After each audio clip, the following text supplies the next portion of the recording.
Okay, Bluegrass Roots back with you with another neighborhood update. This time we're going to be talking with Jeff Coryell of the Ohio Daily Blog. You can check them out at ohiodailyblog.com. And the what I'd like to ask first, Jeff, first of all, thanks for joining us today. You're welcome, Ben. And what I'd like to ask first is how you got inspired to start a blog. Well, that's pretty easy. Back in 2004, when I was painting paintings in my art studio, I began to feel like the political situation in the country was an emergency and that I needed to be involved, but I felt powerless and helpless just being one person. I began to read blogs and eventually to contribute to blogs. Particularly, I was a diarist at Daily Kos. Okay. And that helped energize me politically and got me involved in active party politics. Eventually, I became a precinct committee member and did a lot of volunteering. So that was my experience. At Daily Kos, I began to do a periodic report about Ohio politics to a national audience.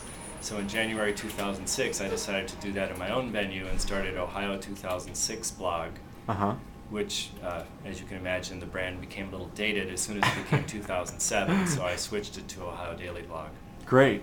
It's amazing how similar your path was to mine. I mean, just feeling like you wanted to get involved, didn't not quite know how, so you started blogging, and that led you to being active in the party itself. I think that's the real beauty of blogs, is that they generate a sense of community for people who otherwise might feel powerless.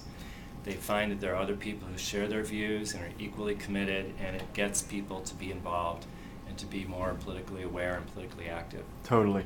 Well, I want to ask you in particular about the race in southern Ohio, because I know northern Kentuckians are going to be seeing a lot of commercials and may want to get involved in that campaign just to help out the Democrat in that congressional district. So Gene Schmidt is currently the Republican incumbent in that race.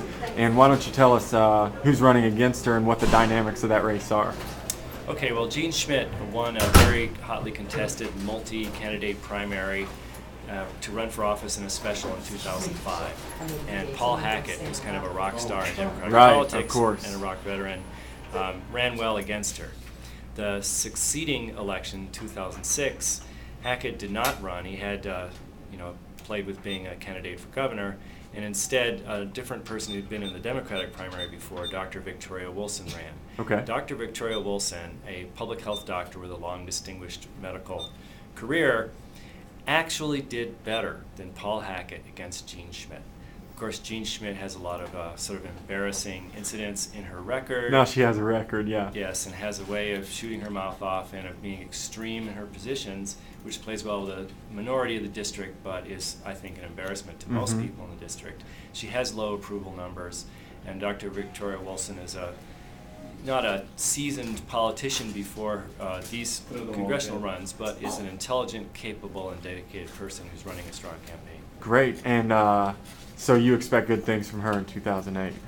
It is an extremely red district. I've forgotten the exact partisan voter index, but it's in the double digits. So it's an uphill race. However, there are indications that this is the kind of year where some of the people who are just accustomed to voting Republican are not going to do that as a knee-jerk action. And it gives her a chance. I feel like it's a very fertile ground this year.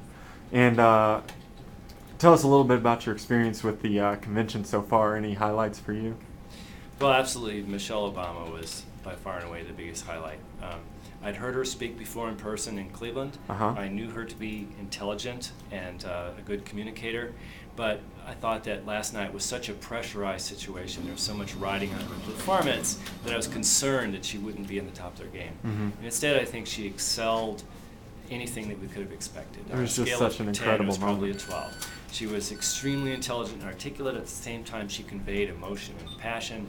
She touched all of the necessary bases, values, love of country, family. She gave a compelling portrait of her family and her husband.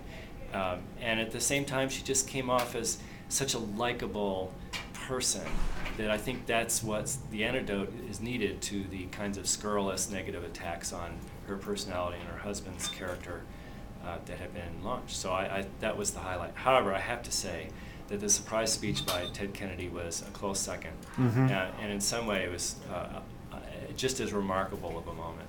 Great. Well, Jeff, we're going to keep an eye on the Ohio OhioDailyBlog.com, and thanks very much for taking time out of your busy schedule to talk with us. You're welcome, Ben. Glad to do it.